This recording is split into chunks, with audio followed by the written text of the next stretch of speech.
காணும் பொங்கல் கலகலப்பு சிறப்பு நேரலையில் மீண்டும் இணைகிறோம். சென்னைக்கு அழகிய அதோட கடற்கரை தான். அந்த கடற்கரையில் இன்று காணும் பொங்கலுடைய கொண்டாட்டம் எப்படி களை கட்டி இருக்கின்ற ஒரு காட்சி தொகுப்பு உங்கள் பார்வைக்கு.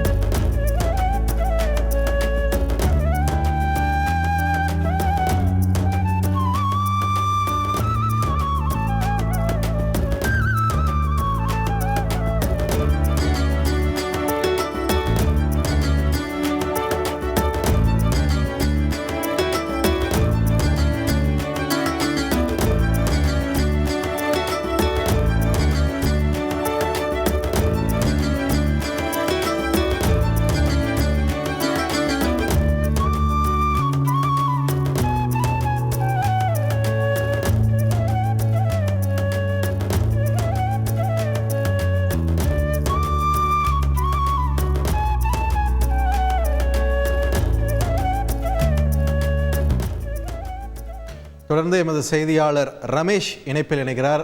ரமேஷ் வணக்கம். இப்போ மெரினா கடற்கரையோட காட்சிகளை நம்ம பார்க்கிறோம். முன்ன பார்த்ததை விட கூட்டம் அதிகரித்து கொண்டே செல்கிறத நம்மளால பார்க்க முடிகிறது. என்ன நிலவரம் இப்போ? கடல் அலையில கால் வைக்க கூடாதுன்ட்டு ஆல்ரெடி கட்டுப்பாடுகள் இருக்கு. மக்களோட பாதுகாப்பு ஒரு செய்ய வேற என்னென்ன கட்டுப்பாடுகள் தொடர்ந்து அமல்படுத்தப்பட்டு வருகின்றன? கலை நிகழ்ச்சி தொடங்கியிருக்க காட்சிகளையும் பார்க்க முடிகிறது. விரிவாக பதிவு பண்ணுங்க ரமேஷ். வணக்கம் பார்த்திபன். கலை நிகழ்ச்சிகள், பொதுமக்களுடைய கொண்டாட்டம் என்று இந்த காணும் பொங்கல் கொண்டாட்டம் காரணமாக சென்னை மெரினா கடற்கரை களை கட்ட தொடங்கி இருக்கிறது. மாலை 4:30 மணிக்கு இதே மெரினா கடற்கரையில நாம நேரில் செஞ்சிருந்தோம். அப்போ பார்த்த காட்சிகளை விட இப்போ பொதுமக்களுடைய கூட்டம் மெரினா கடற்கரையில அதிகமாக இருப்பதை பார்க்க முடிகிறது.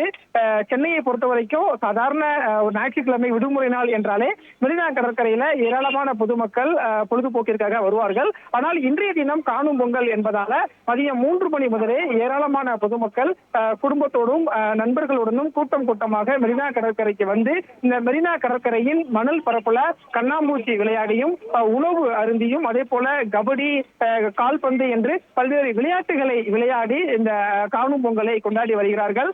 குறிப்பாக சென்னையை பொறுத்த வரைக்கும் வேலையின் காரணமாக சுற்றி கொண்டிருக்கக்கூடிய பொதுமக்கள் இன்றைய தினம் மனதுக்கு சற்று ரிலாக்ஸ் ஆக இந்த காணும் பொங்கலை குடும்பத்தோடு கொண்டாடுவதை பார்க்க முடிகிறது.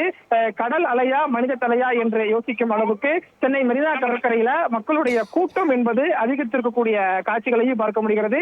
கடந்த வருடத்தை ஒப்பிடும் போது இந்த வருடம் காணும் பொங்கல் அன்று மெரினா கடற்கரையில் மக்களின் கூட்டம் அதிகமாக இருப்பதையும் நாம் பார்க்க முடிகிறது. இங்கு வரக்கூடிய மக்களுக்கு ஒரே ஒரு வருத்தம் என்ன அப்படின்னா, மெரினா கடற்கரையில கால் நினைக்க முடியல அப்படிங்கிற ஒரு வருத்தத்தை பதிவு செய்யறாங்க. அதுவுமே கூட பொதுமக்களுடைய பாதுகாப்புக்காகத்தான் இன்றைய தினம் காணும் பொங்கலான இன்றைய தினம் மெரினா கடற்கரையில குளிப்பதற்கு தடை என்பது விதிக்கப்பட்டிருக்கிறது. கடல் அலையை கால் நினைப்பதற்கு முன்பாகவே தடுப்பு அமைக்கப்பட்டு பொதுமக்கள் ஒரு 10 மீட்டர் முன்னாடியே நிறுத்தப்படுறாங்க. அங்க இருந்து கடல் அழகை பொதுமக்கள் பார்த்து இந்த காணும் பொங்கலை கொண்டாடி வருவதையும் பார்க்க முடிகிறது. செய்திகளை உடனுக்குடன் தெரிந்து கொள்ள உடனே சப்ஸ்கிரைப் பண்ணுங்க.